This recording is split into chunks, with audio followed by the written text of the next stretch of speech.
Assalamualaikum warahmatullahi wabarakatuh.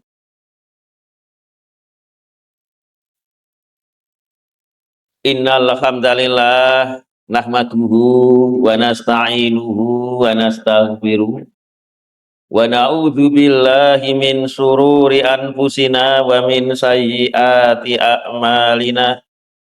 May yahdihillahu fala mudhillalah wa may yudlil fala hadiyalah. Asyhadu an la ilaha illallah wa asyhadu anna Muhammadan abduhu wa rasuluh la nabiyya wa la rasula ba'da. Wassalatu wassalamu ala Muhammad wa alihi wa ashabihi wa man tabi'ahu bi ihsanin ila yaumiddin. Bapak-bapak, ibu-ibu, jamaah Majelis Taklim Riyadhul Jannah Mushola Al-Islam ingkang minulya. Alhamdulillah kula lan panjenengan sedaya saat menika tasih diparingi oleh Allah Subhanahu wa taala nikmat sehingga kita saged ngelampahi ibadah, kita saged thalabul ilmi.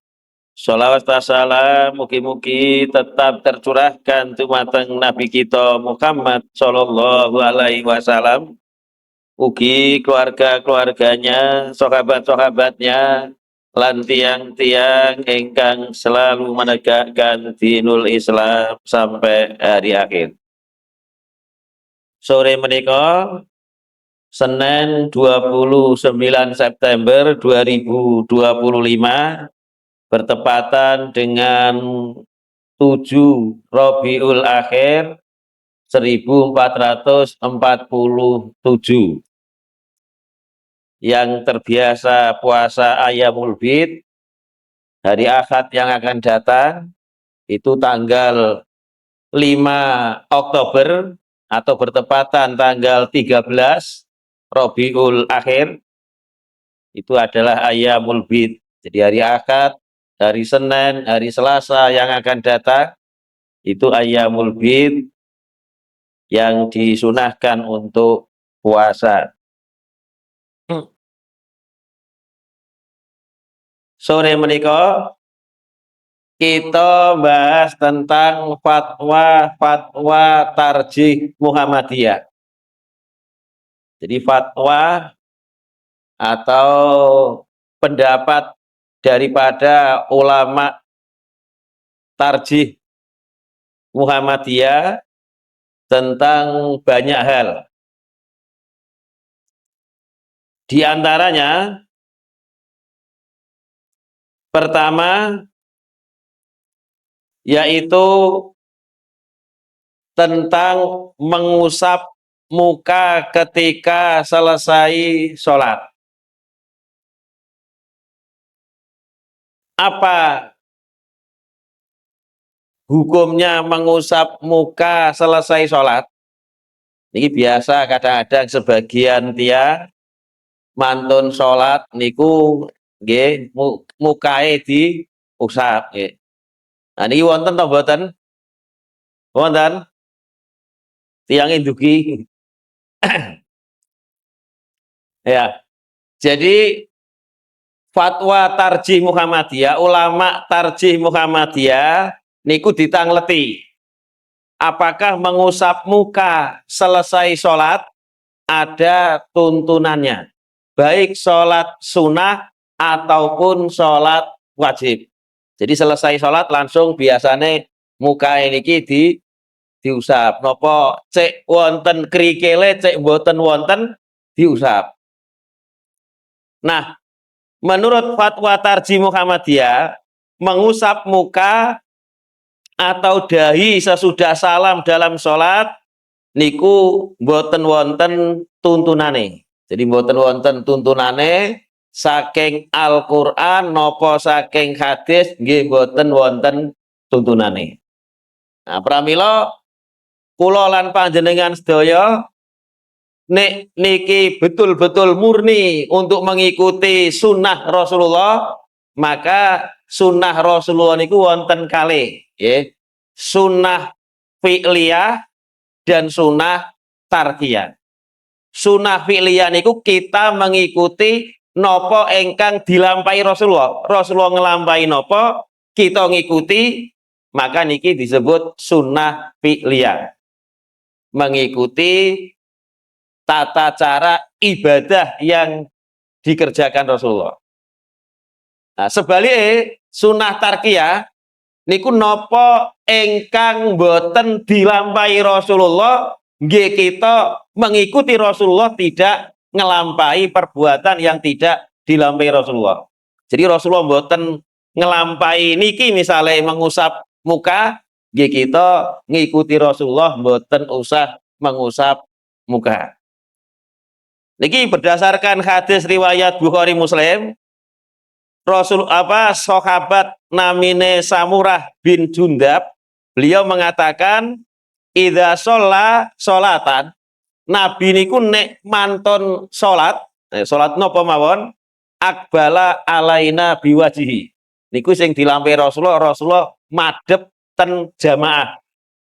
Jadi selesai salat niki Rasulullah mboten ngusap muka, tapi Rasulullah menghadap ke jamaah. Atau di hadis yang lain, idzan syarafa min sholati, Rasulullah niku nek mantun salat istighfar salasan. Beliau niku mengucapkan istighfar 3 kali. Jadi mari salam, Rasulullah istighfar 3 kali, astagfirullah, astagfirullah, astagfirullah, banjur piyambake menghadap ke jamaah. Nah niki nunjukno bahwa tidak ada tuntunan untuk mengusap wajah, okay. Kemudian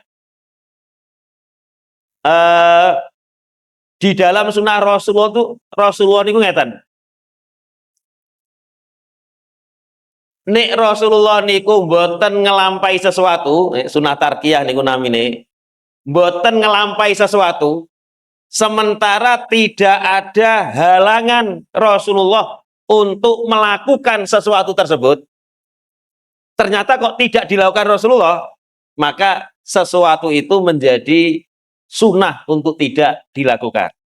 Saya ulangi, Rasulullah selesai sholat tidak mengusap muka, ya, padahal tidak ada halangan Rasulullah itu mengusap muka, tidak ada yang menghalangi Rasulullah, tetapi Rasulullah tidak mengusap muka, maka selesai sholat, sunnahnya menurut Rasulullah tidak usah mengusap muka. Kalau ada sunnah yang tidak dilakukan Rasulullah, ya, perbuatan yang tidak dilakukan Rasulullah, tetapi perbuatan tersebut itu sebenarnya disunahkan untuk dilakukan. Rasulullah tidak melakukannya itu karena ada suatu hal yang menghalangi. Satu contoh, sholat taraweh berjamaah. Itu dalam hidup Rasulullah ngelampahi sholat tarawih berjamaah itu namung 3 kali. Berarti selebihnya itu Rasulullah mboten nate sholat taraweh berjamaah.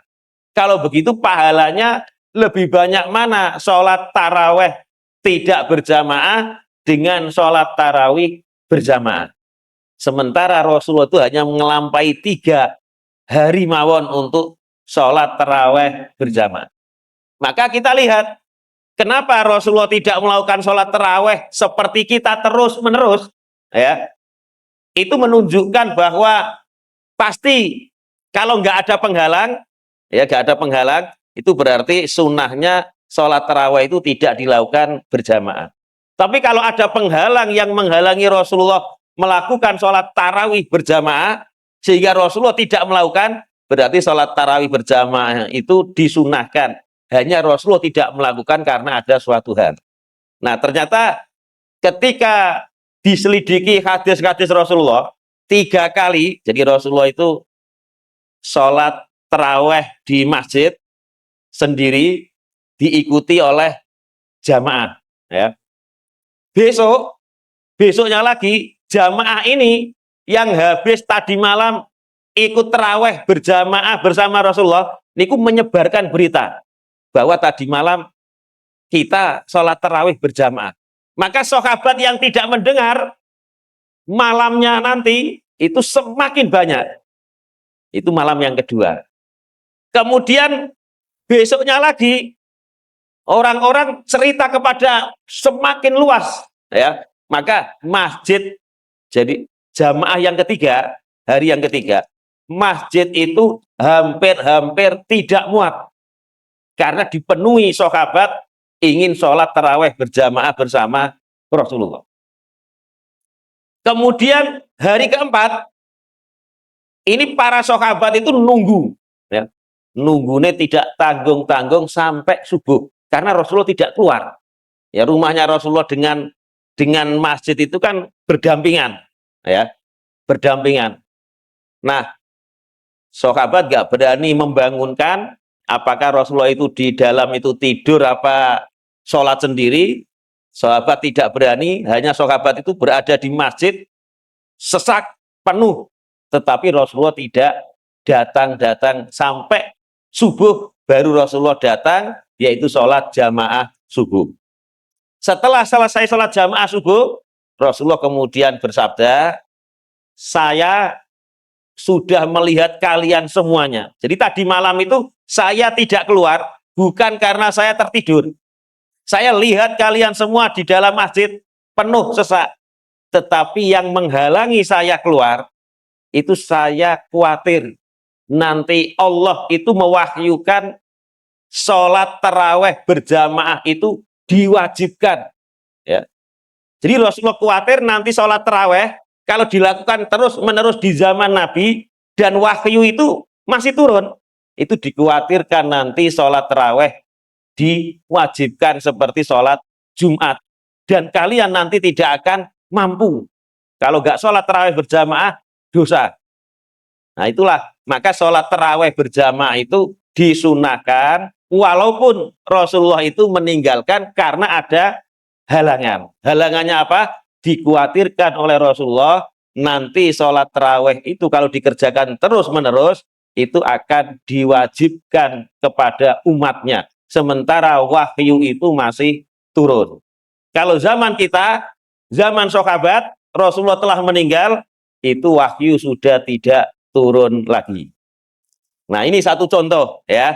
Jadi ada peristiwa yang ditinggalkan Rasulullah tapi disunahkan untuk dilakukan, hanya Rasulullah tidak melakukan karena ada suatu halangan.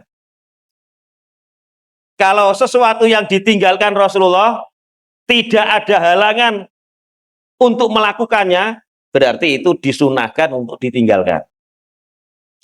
Ya, ini jadi mengusap wajah selesai sholat.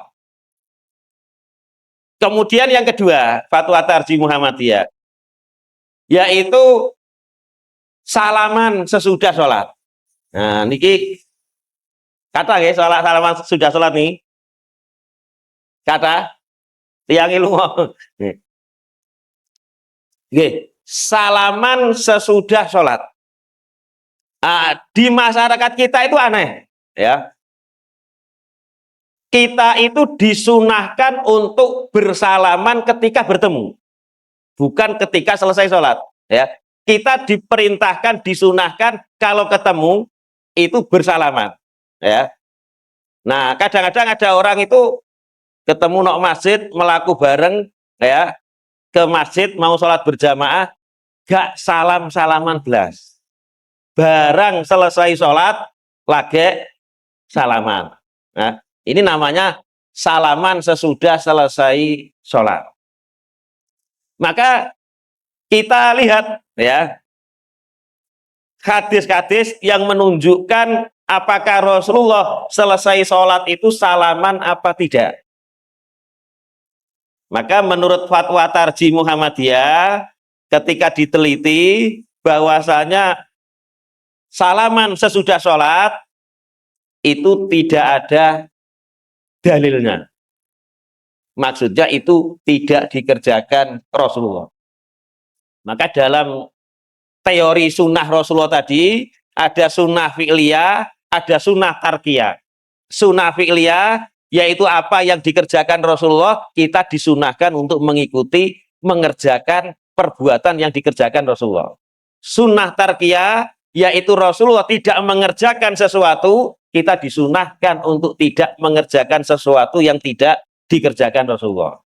Maka dalilnya sama, ya, tentang mengusap salaman, mengusap wajah bagi salaman, itu dalilnya sama, yaitu Rasulullah selesai sholat dia menghadapkan wajahnya ke jamaah, tidak selesai sholat kemudian ya jabat tangan sini sana, sampai kadang-kadang ya ngelungkai nah, ini ada yang hanya sedikit saja sebelahnya saja, ada yang sampai itu beberapa, jadi baris ini sampai sana, ini sampai sana, ya, 2 baris itu bersalam-salaman. Nah, ternyata yang dilakukan Rasulullah tidak bersalam-salaman. Maka kalau kita ingin mengikuti Rasulullah, sunnah Rasulullah, maka kita sunnahnya tidak bersalam-salaman. Ya, kalau di dalam majelis ilmu tadi kalian ketemu langsung salam-salaman, itu disunahkan. Tapi selesai sholat itu tidak disunahkan. Ya, kalau bertemu di sini ada fadilahnya, ya. Man min muslimaini yaltaqiyani fayatasofahani. Tidaklah 2 orang muslim yang bertemu kemudian bersalaman illa ghufira lahuma qabla ayyatafarraqa, kecuali akan diampuni 2 orang tadi sebelum keduanya berpisah. Jadi akibat bersalaman laki-laki dengan laki-laki, perempuan dengan perempuan, atau laki-laki dengan perempuan yang mahram, ya, mahram selamanya, bukan mahram sementara, ya.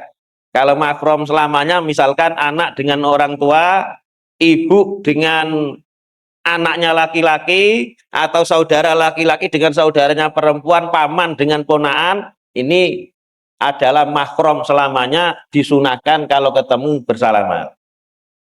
Tapi kalau bukan mahram, ya, tidak boleh laki-laki dan perempuan. Atau mahram sementara. Nah, ada mahram sementara, ada, yaitu seseorang ipar, ya, ipar. Jadi ada saya misalkan dengan saudara perempuannya istri saya, itu adalah mahram, saya tidak boleh menikah dia, ya. Tetapi kalau istri saya meninggal, ya, dia tidak punya suami, itu boleh menikah. Nah, ini namanya apa? Mahram sementara. Dilarang menikah sementara. Nah, ini tetap tidak boleh bersalaman, ya, ketika bertemu. Kemudian yang ketiga,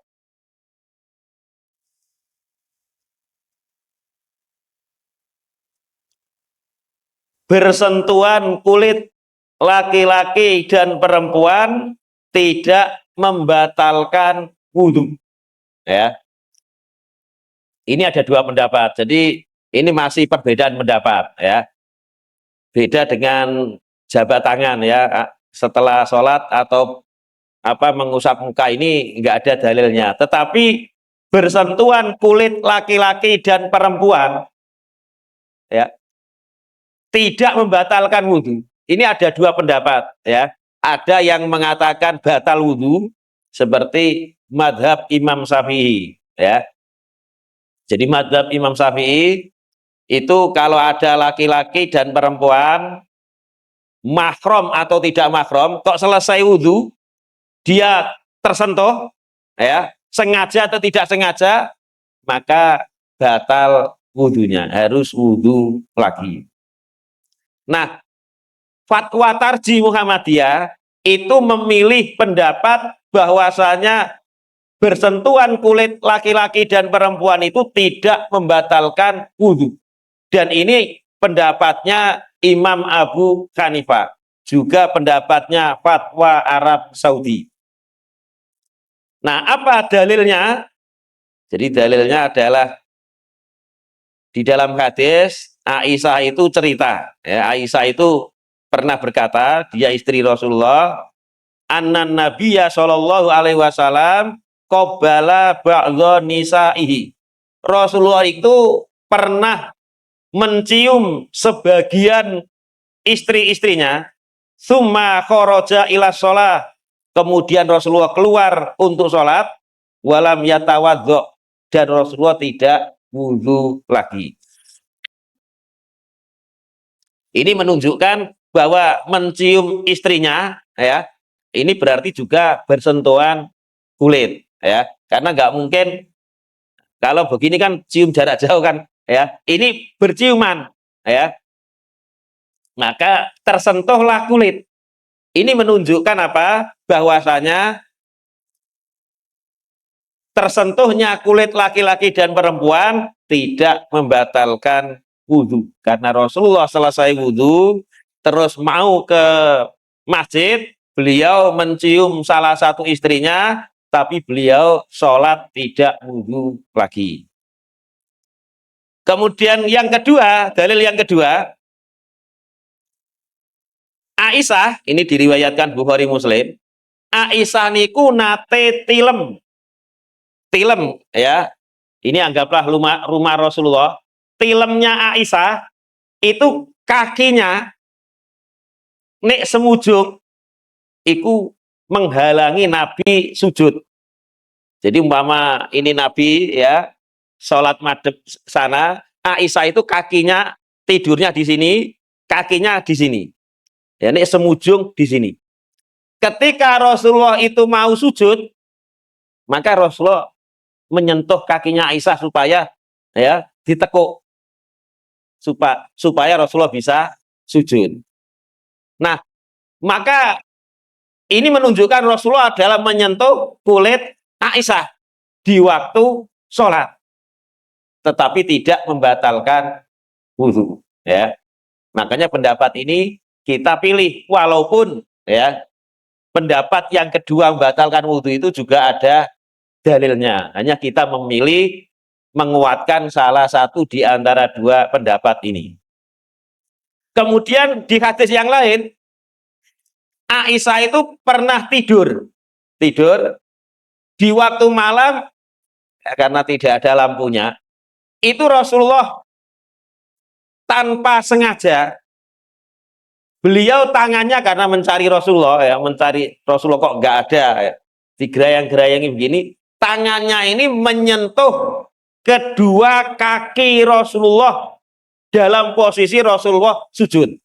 Jadi Rasulullah sujud, kakinya ini, ya, kedua kakinya itu tersentuh tangannya Aisyah.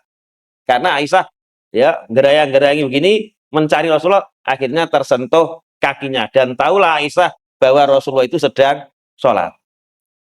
Ini menunjukkan tidak membatalkan wudhu. Dan ini dijadikan dalil oleh ulama bahwasanya nek sujud kaki itu dirapatkan, ya.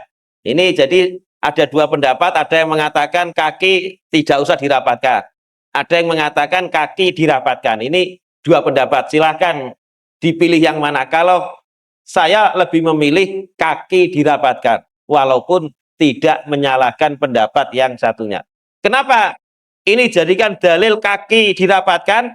Karena Aisyah itu tangannya ini menyentuh kedua telapak kaki Rasulullah. Maka tangan ini kalau menyentuh mesti kakinya Rasulullah itu rapat. Kalau renggang, ya, ketika sujud ini tentu tidak akan tersentuh dua-duanya. Nah ini, ya, jadi kemudian di surat Al-Maidah ayat 6 ini yang dijadikan dalil, ya, bahwa menyentuh dengan tangan itu batal wudhu, yaitu di surat Al-Maidah ayat 6, yaitu dengan kata-kata aula mastumun nisa. Jadi wa in kuntum mardha, dan jika kalian itu sakit, au ala safarin, atau bepergian, au jaa ahadum minkum minal ghaid, atau kalian itu dari WC, aula mastumun nisa, atau kalian menyentuh perempuan, falam tajidu ma'an, kemudian kalian tidak mendapati air, fatayammamu sha'idan thayyiban, maka bertayamumlah dengan tanah yang baik, tanah yang bersih. Nah, ini menunjukkan lamastum, lamastum itu makna zahir, makna zahir itu makna opanane, itu menyentuh dengan tangan. Ya. Nah, di sini di ayat ini, kalau kalian menyentuh perempuan, terus kalian itu mau wudhu tidak ada air, maka bertayamumlah. Ini menunjukkan apa? Menyentuh dengan tangan itu batal. Ya. Nah, bagaimana dengan pendapat tadi bahwa menyentuh dengan tangan tidak batal? Itu pendapatnya lamastumun nisa, itu maknanya bukan menyentuh dengan menyentuh tangan, tetapi menyentuh ini adalah hubungan suami istri, ya. Jadi lamastumun nisa ini adalah hubungan suami istri. Apabila panjenengan ahli, ya, di dalam tafsir itu akan mendapati bahwa aula mastumun nisa di ayat ini itu bukan menyentuh dengan tangan, tetapi hubungan suami istri. Karena di ayat ini, ya, ini memang agak, bagi yang punya ilmunya mungkin akan sangat senang, tapi kalau nggak punya ilmunya itu mungkin rodok bingung. Jadi ayat ini dimulai begini, wahai orang-orang yang beriman, apabila kalian mau sholat, faksilu wujuhakum wa aidiyakum ilal marofik, maka berwudulah, ya. Jadi berwudulah. Wa in kuntum junuban fattoharu, dan jika kalian junub, ya, maka bersucilah. Wa in kuntum mardho. Nah, ayat ini itu di awalnya itu disebutkan toharoh dari hadas kecil dan toharoh dari hadas besar dengan menggunakan air. Ya, saya ulangi. Toharoh itu kan ada toharoh dari hadas kecil, ada toharoh dari hadas besar. Kalau dari hadas kecil, kalau ada air berarti dia wudhu. Hadas besar, kalau ada air dia mandi. Kalau hadas kecil tidak ada air, maka apa gantinya? Tayamum. Hadas besar tidak ada air, maka tayamum. Ayat ini, ya, yang pertama, satu ayat tapi diparuh, separuhnya itu mengajarkan kita membersihkan diri dari toharo kecil dan toharo besar dengan menggunakan air. Ya. Kemudian separuh sampai akhir yang ada aula mastumun nisa itu adalah toharo kecil dan toharo besar, tidak ada air, maka dengan tayamum. Kalau aula mastumun nisa itu diartikan menyentuh dengan tangan, maka di toharoh dengan menggunakan tayamum ini itu nggak ada toharoh besar, hanya toharoh kecil. Sementara yang menggunakan air itu adalah toharoh kecil dan toharoh besar, maka tidak imbang. Ya, maka ayat ini kalau lamastumun nisa itu adalah hubungan suami istri, maka akan imbang. Separuh ayat mengajarkan kita toharoh kecil, toharoh besar menggunakan air. Separuh yang selanjutnya itu adalah toharoh kecil, toharoh hadas kecil, hadas besar, tidak ada air dengan tayamum. Ya, karena di sini kan hadas kecil semuanya. Wa in kuntum mardho, dan jika kalian sakit, aw ala safarin, atau bepergian, atau kalian dari buang air kecil atau buang air besar, ini hadas-hadas kecil. Kemudian aula mastumun nisa, ini kalau diartikan hadas kecil menyentuh dengan tangan, maka tidak ada hadas besarnya. Nah, sekarang yang keempat. Ya, yang keempat ada istilah rebu wekasan di Fatwa Tarjih Muhammadiyah. Jadi ada pertanyaan begini, di desa saya setiap hari Rebu terakhir bulan Safar itu diadakan upacara sholat sunnah sesudah sholat duhur, dan para jamaah diminta membawa air untuk tolak bala. Apakah acara seperti ini ada dasarnya?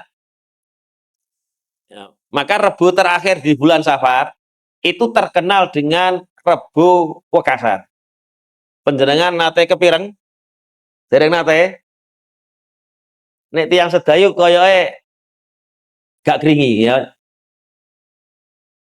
Umpama sing keringi paling sing umure sampun tua-tua karena mungkin dari orang-orang dulu ya. Tapi kalau di daerah lain itu Rebo Wekasan. Rebo Wekasan itu Rebo terakhir di bulan Safar.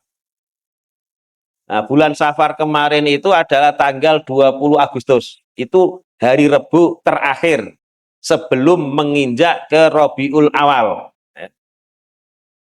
Nah, di Rebo Wekasan itu diyakini bahwa Allah itu menurunkan bala musibah. Berapa banyaknya? 320.000 dalam satu tahun, dan itu dijatuhkan dalam satu hari. Hari tersebut adalah hari Rebo Wekasan.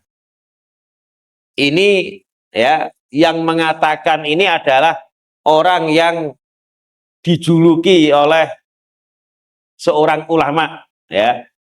Makanya ini agak bahaya. Kalau yang mengatakan ini bukan ulama tidak begitu masalah. Orang banyak menolak. Kalau yang mengatakan ini seorang ulama itu yang bahaya. Ya. Karena orang itu akan mengatakan ulama mosok salah ya. Paling oleh ilham, oleh wangsit teko Allah saking apike atine oleh wangsit ya. Wong-wong liya gak ngarah oleh gak waline Allah. Nah, niki kadang-kadang tiang itu belong ngoten. Padahal ini bertentangan dengan hadis-hadis Rasulullah.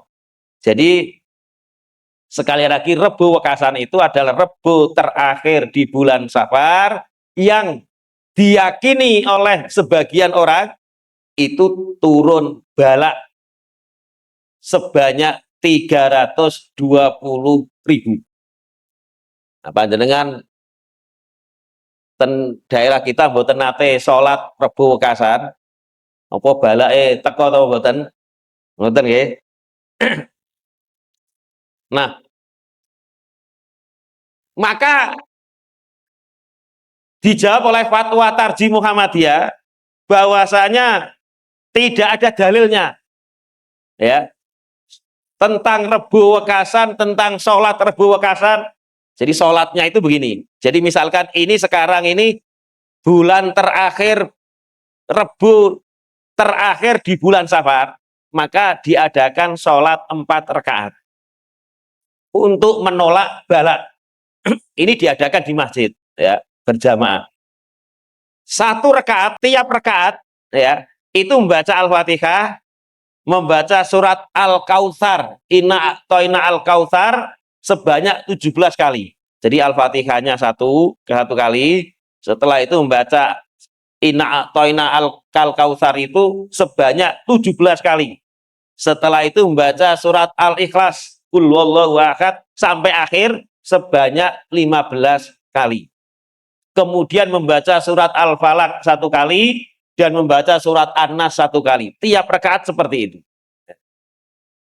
Maka kita akan melihat Rebo Wekasan itu adalah suatu akidah yang menyimpang. Suatu akidah yang syirik, keyakinan yang syirik. Karena menganggap sial bulan Safar juga harinya juga. Nah, ini di hadis Bukhari Muslim niku Allah dawuh, ini disebut hadis qudsi. Hadis qudsi itu hadis yang berisi firman-Nya Allah. Jadi Allah dawuh, ya subuh banu Adam ad-dahra. Anak Adam itu telah mencela aku. Anak Adam itu ngelokno aku. Ya, kata Allah. Wa ana dahru. Padahal aku ini adalah waktu. Maksudnya anak Adam ngelokno aku, yaitu anak Adam menganggap sial. Baik itu hari, baik itu bulan, baik itu tahun, kalau dianggap sial, maka orang tersebut sama dengan ngelokno Allah. Panjenengan nate masak nggih. Lah umpama wonten tiyang masakan ora enak, kira-kira murih-murih mboten? Murih-murih nggih. Nah, padahal enak, didarani gak enak, ya. Hari semuanya itu baik, diarani gak api, ya. Ini Allah. Jadi hari sinten mawon tiyang ingkang gadah keyakinan tentang hari-hari tertentu mengandung sial, maka segera hilangkan. Karena ini sama dengan ngelokno Allah. Nek panjenengan ngelokno presiden, resikonya mung di penjara. Ya. Tapi nek ngelokno Allah, bahayanya adalah neraka. Jadi lebih ringan ngelokno presiden. Wani. Teman-teman ya. Terus di hadis yang lain, yu'dhini benu Adam. Allah dawuh di hadis yang lain, anak Adam itu menyakiti aku, kata Allah. Apa menyakiti Allah dengan cara apa? Ya khaibatad dahri. Yaitu anak Adam mengatakan ada waktu yang sial. Jadi mengatakan waktu sial, baik itu Rebo, baik itu bulan Selo atau bulan Sofar, itu sama dengan menyakiti Allah. Di samping ngelokno Allah, menyakiti Allah. Maka kita lihat di surat Al-Ahzab ayat 57. Orang-orang yang menyakiti Allah itu diancam. Innalladzina yu'dzunallaha wa rasulah. Sesungguhnya orang-orang yang menyakiti Allah dan Rasulnya, la'anahumu wa fid dunya wal akhirah. Allah melaknat orang tersebut di dunia dan akhirat. Maka keyakinan seperti ini harus kita hilangkan. Kemudian di hadis yang lain, at-tiyarotu sirkun. Rasulullah bersabda, tiaroh itu sirik. Tiaroh itu menganggap sial, baik menganggap sial waktu, menganggap sial angka, menganggap sial ada burung gagak bersuara di atas rumah kita, kemudian kita yakini ini akan ada orang yang mati, ini tiaroh. Ya. Dan tiaroh itu kata Rasulullah, itu syirik. Ya. Maka ini hilangkan. Walaupun setan itu akan memberikan was-was. Ada ya, ada angka yang diyakini sial itu angka 13. Ya. Sampai-sampai kalau membuat kamar hotel itu kalau sudah angka 11, 12, 14. 13-nya mana? Gak ono. Muga wedi ndak sial. Jadi ada seperti, nah ini syirik. Kalau panjenengan mau bepergian, mau lungo, misalnya Majelis Taklim Riyadul Jannah, ape lungo numpak tosa, mungkin ten pundi, misalnya ten Gresik, kok pas papasan tiang nggawa mayit, ya langsung gak sido. Wah, iki tondo elek iki. Ojo diterusno. Ya. Kepalang kilangan duit tinimbang kecelakaan. Tiaroh, ini syirik, ya, syirik. Dan ini pasti dibisikkan oleh setan. Ya, panjenengan ape lunga apa? Aku ge bengi ngipi apa to ya. Engko iki kecelakaan. Nah, ini tiaroh. Ngipi gak ngipi nek panjenengan badhe lunga, kok batal gara-gara ge bengi ngipi ngene. Kok ngipi kok petuk wong tua sing wis mati ta. Mosok iki engko lunga nok kani kecelakaan tadi. Nah, ini tiaroh, ya. Tidak ada hubungannya. Ono gagak ya muni ono ya pe ono mati. Selesai wonten tiyang sing enggak ada kepercayaan wonten? Mboten wonten nggih? Selesai. Lunga tiyange. Hilangkan ya, ikut tiaroh. Nah, ini kan hadis Rasulullah ya. Harus kita imani. Sinten mawon sing diarani kiai, diarani syekh, diarani sunan, nek bertentangan dengan hadis Nabi, maka tolak, tidak usah dipikir-pikir. Karena tidak ada yang bisa menandingi Nabi. Nabi mengatakan tiaroh iku sirik. Kok ono wong misalnya ngaku kiai dino iki kok sial, maka sampeyan mboten usah ya suwi-suwi mikir. Wong antara nabi mbek iki kok sampeyan benerno. Ya. Maka ucapan Nabi sebagai seorang mukmin, sebagai syahadat Rasul itu, kalau panjenengan ngomong asyhadu anna Muhammad Rasulullah, aku bersaksi Muhammad itu utusan Allah, itu diantaranya apa? Akibatnya harus membenarkan apa yang diucapkan Nabi, baik masuk akal nopo mboten masuk akal. Diucapno Nabi itu masuk akal, panjenengan koyok-koyok gak nerima misalnya secara akal, tetap harus menerima, ya. Karena akal itu bisa salah, sementara Nabi itu wahyu dari Allah. Contoh Isra Mi'raj dulu di zaman Rasulullah ya ditolak. Masa wonten tiang niku saking Mekah ke Palestina sana hanya sebagian malam, sementara pada waktu itu kendaraan tercepat kuda itu membutuhkan waktu 1 bulan. 1 bulan bolak-balik dari sana itu 1 bulan. Nabi kok mengatakan hanya 1 malam, sebagian malam. Nah, Abu Bakar ketika dilapori ono tiang ngelek-ngelek Nabi Muhammad kok ngomong gek bengi mari teko dari Masjidil Haram Mekah ke Palestina hanya waktu sebagian malam. Maka kata Abu Bakar, apakah betul Muhammad mengatakan seperti itu? Dia menjawab, iya. Kalau betul itu diucapkan Rasulullah Muhammad, saya percaya. Bahkan lebih dari itu saya percaya. Itu Abu Bakar. Akal pada waktu itu menolak semuanya. Ya, gak mungkin.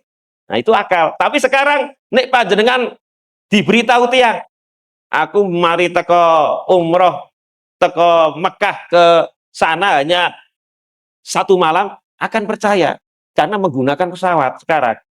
Ya, pesawat paling 1,5 jam sampai 1,5 jam lagi sampai hanya 3 jam ya, atau 4 jam. Nah, pesawat zaman Nabi dereng wonten. Nah, niku jadi kita kembali, jadi Rebu Wekasan ini keyakinan syirik. Sholatnya Rebu Wekasan ini bid'ah. Jadi bid'ah bercampur kesirikan. Bid'ah dibangun di atas kesirikan. Kemudian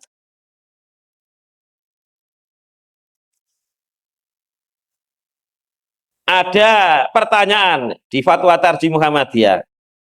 Ada yang mengatakan wali tingkat tinggi gugur hukum syara. Maksudnya gak usah sholat, gak usah poso, gak usah pokoknya hukum-hukum ya ibadah itu wis gugur. Nek apan wali tingkat tinggi. Kalau di daerah kita insya Allah aman masalah wali. Ya. Kalau di daerah yang lain itu kalau disebut nama wali, masya Allah, ya, lebih-lebih masalah kuburan. Jadi wakeh sehingga kuburan palsu dijengeni wali. Supados napa? Tiang-tiang niku padha mara, ya. Engko terus oleh karcis, oleh napa, ya. Karena memang kesirikan pertama kali terjadi di muka bumi ini itu adalah tentang orang mati, yaitu di zaman Nabi Nuh. Itu kesirikan pertama terjadi di muka bumi itu mengenai masalah wong mati. Di zaman Nabi Nuh itu orang mati itu kemudian dibuatkan patungnya. Tujuannya apa? Dibuatkan di tempat ibadah patung. Tujuannya kalau ibadah, melihat patung orang solih ini, itu semangat ibadah. Nah, itu awal-awalnya, ya. Setelah generasi yang membuat patung ini mati, ya, maka generasi yang kedua. Generasi yang kedua ini tidak ngerti tujuan membuat patung itu adalah supaya mengingat ibadah mereka, sehingga menjadi ibadah kita itu semangat. Ternyata generasi yang kedua ini menganggap ini adalah wali, kalau kita meminta kepada Allah harus melalui wali ini. Nah, inilah kesyirikan yang terjadi di zaman Nabi Nuh. Jadi wali ini bukan wali santri loh ya, bukan wali murid, wali kelas. Ini wali, ya wali kayak wali songo, wali kadang ono wali limo, ya saiki wali 10, ya ono tambahane nggak tahu, mungkin beberapa tahun lagi akan ada wali keberapa ya. Itu wali itu ada namanya waliullah, ada namanya wali setan. Ya. Waliullah dan wali setan itu tidak ada bedanya. Bedanya hanyalah apa? Hanyalah tentang dia itu tetap melakukan syariat Nabi apa tidak. Sama-sama punya hal aneh. Wali Allah kadang-kadang diberikan Allah hal aneh. Wali setan juga kadang-kadang diberikan Allah hal yang aneh. Jadi tidak ada bedanya, dan para ulama itu di dalam Al-Quran dan hadis tidak mensyaratkan kalau jadi waliullah itu harus punya hal-hal yang aneh, tidak. Syarat waliullah di dalam surat Yunus ayat 62-63, ala inna auliya Allahi, ingatlah sesungguhnya wali-wali Allah itu la khaufun alaihim walahum yahzanun, mereka tidak takut dan mereka tidak bersedih hati. Alladzina amanu wa kanu yattaqun, wali-wali Allah itu orang yang beriman dan bertakwa. Jadi syarat wali itu iman dan takwa. Iman itu dalam hati, takwa itu amalan-amalannya sesuai dengan syariat. Walaupun dia tidak punya hal-hal yang aneh, kalau dia punya iman dan takwa, itu waliullah. Kalau orang itu kadang-kadang wali dianggap wali itu karena punya hal yang aneh. Padahal tidak ada yang bisa menandingi Dajjal. Dajjalnya wali setan. Baik sahabat Nabi, siapapun tidak punya hal-hal yang aneh yang melebihi Dajjal. Dajjal itu nanti, ya, dia ini datang misalkan ke desa kita, menyuruh kita mengimani dia, menyembah dia. Kalau kamu tidak menyembah saya, ini tidak akan turun hujan. Maka tidak akan turun hujan bertahun-tahun. Karena memang Allah itu memberikan Dajjal itu sesuatu hal yang aneh untuk menguji hambanya. Kemudian Dajjal itu akan berkata, kalau kamu tidak menyembah saya, maka perbendaharaan desamu ini akan mengikuti saya. Maka Dajjal akan keluar dari rumah itu, diikuti oleh kambing, onta, semuanya akan keluar. Harta-harta di sini akan keluar mengikuti Dajjal. Bahkan Dajjal itu nanti, ya, misalkan hadir di desa kita, mudah-mudahan tidak, itu akan mengatakan, kalau kamu nggak percaya saya Tuhanmu, saya bisa menghidupkan bapakmu dan ibumu. Maka bapaknya ini yang sudah mati misalkan, didatangkan Dajjal. Persis, ya, bapaknya. Persis ibunya. Maka kalau waliullah itu adalah ukurannya hal-hal yang aneh, maka Dajjal adalah waliullah. Dukun waliullah. Ya. Maka para ulama itu tidak ada yang mensyaratkan waliullah itu harus punya hal-hal yang aneh. Waliullah itu adalah syaratnya iman dan takwa. Maka Imam Syafi'i mengatakan, nek sampeyan weruh ana wong kok iso miber, nggih, mboten numpak pesawat, miber kaya burung ya. Nek sampeyan weruh ana tiyang diparingi Allah saged terbang di udara, saged berjalan di atas air, jangan terburu-buru mengatakan itu waliullah sebelum engkau melihat dia ini sholatnya bagaimana, sebelum engkau melihat dia puasanya bagaimana, sebelum engkau melihat keyakinan imannya bagaimana. Kalau menyimpang, itu adalah wali setan. Kalau tidak menyimpang, itu wali Allah. Dan hal-hal yang aneh itu tidak menunjukkan keutamaan seseorang. Ya, inna akramakum indallahi atqakum. Sesungguhnya orang yang paling mulia di antara kalian di hadapan Allah itu orang yang paling bertakwa, bukan orang yang paling aneh. Ya, bukan orang yang paling aneh. Jadi orang yang paling takwa. Jadi kesimpulannya adalah siapapun orang mengatakan wali apa bae nek ora salat iku wali setan. Ya. Maka kisah Wali Songo yang namanya Sunan Kalijogo yang dia itu tidak sholat ketika topo, maka cerita itu tidak usah dibenarkan. Kalau itu dia waliullah, tidak mungkin Sunan Kalijogo itu tidak sholat. Topo sampai itu tahu film ya, juga kenyataannya. Jadi film, nate ningali panjenengan, nek saumuran kula pasti ningali, nggih, Sunan Wali Songo termasuk Sunan Kalijogo topo no pinggir kali sampai ono susoi ya. Nah ini berarti berapa puluh hari terus sholatnya kapan? Nah, ya. Nah berarti cerita itu tidak benar, ataupun kalau benar mungkin dia belum bertaubat kepada Allah ya, masih dalam tahap mencari kebenaran.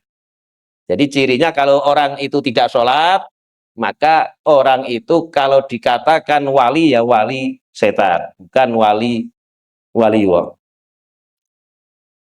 Sampun, niki kurang 14 menit, pancen maghribe soalnya setengah 6 kurang. Enten sing tautaken mungkin apa bendarane to apa nggak ada saldo pinten buat laporan.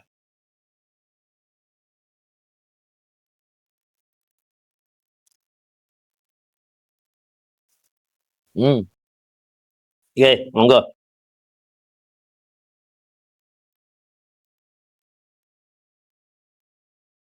Jadi, iya. Hmm? Hmm.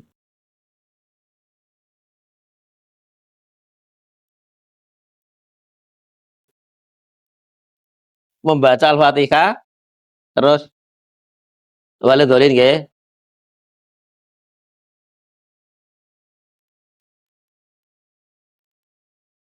Ah, nggih. Jadi ditujukan itu berarti pahalanya dinakno. Toh terus seperti mungkin pahalanya dinakno ngoten nggih. Nggih. Jadi membaca Al-Fatihah sampai waladzolin amin ditujukan kepada roh-rohnya orang yang telah meninggal. Wali-wali. Nah, ini biasanya adalah memberikan pahala. Biasanya itu ditujukan maksudnya memberikan pahala. Karena membaca apapun termasuk Al-Qur'an itu pasti ditujukan kepada Allah. Maksudnya kita membaca ini karena Allah.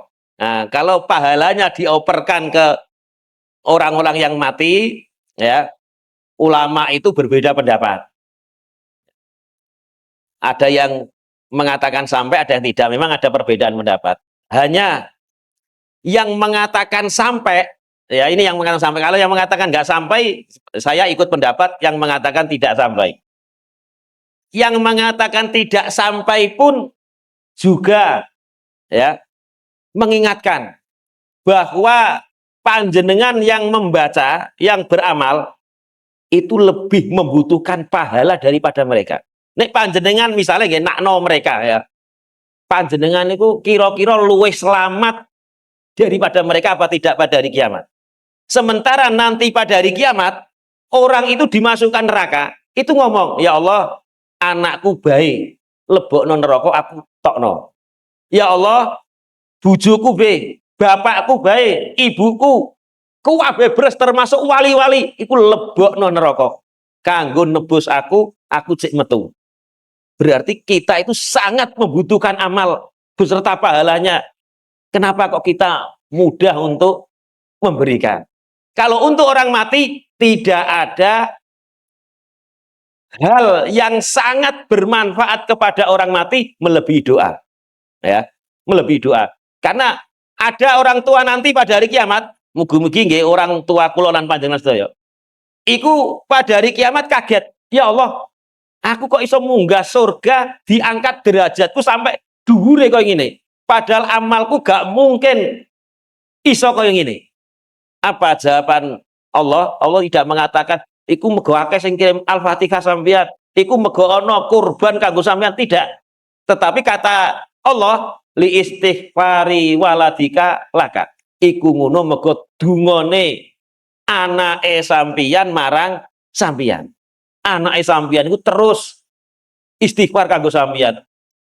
Allahumma firlahuma, Allahumma firlahuma. Ya Allah, ampuni kedua orang tuaku, ampuni kedua orang tuaku, terus menerus. Nah, jadi ini menunjukkan apa? Kalau kita mengoper pahala, apakah kita itu wis ada jaminan masuk surga daripada mereka? Sementara orang yang ada di neraka itu sampai ngomong, ya Allah, wali songo, wali 10 masukkan neraka semuanya, saya keluarkan. Maksudnya ingin ditebus, ya. Dia sangat membutuhkan amal pahala.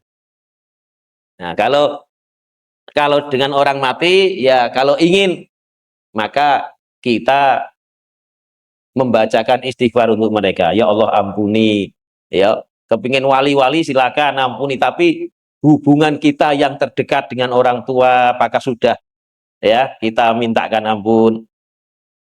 Ya, saya kira itu infak jamaah taklim saldo terakhir, ya, ini tanggal 22 bulan September ini, berarti 1 pekan yang lalu, itu ada saldo 2.258. Padahal di Ramadan kemarin itu untuk beli kain itu sampai min 4 juta. Loh, sekarang belum 1 tahun sudah minnya sudah hilang, sudah lunas, bahkan punya saldo 2.258. Nah, menawi kepingin ngelencer to napa, nggih monggo dirembuk sak majelis taklim, dirembuk apa kepingin ten pundi nggih. Kula nggih tumut-tumut mawon nggih. Jadi 2.200.000 saldo untuk tanggal 22 September. Mugi-mugi kula lan panjenengan sedaya angsal berkah saking Allah melalui majelis taklim ini, juga anak-anak kita, keluarga kita, masyarakat kita semuanya. Amin. Subhanaka Allahumma bihamdika asyhadu an la ilaha illa anta astaghfiruka wa atubu ilaik. Wassalamualaikum warahmatullahi wabarakatuh.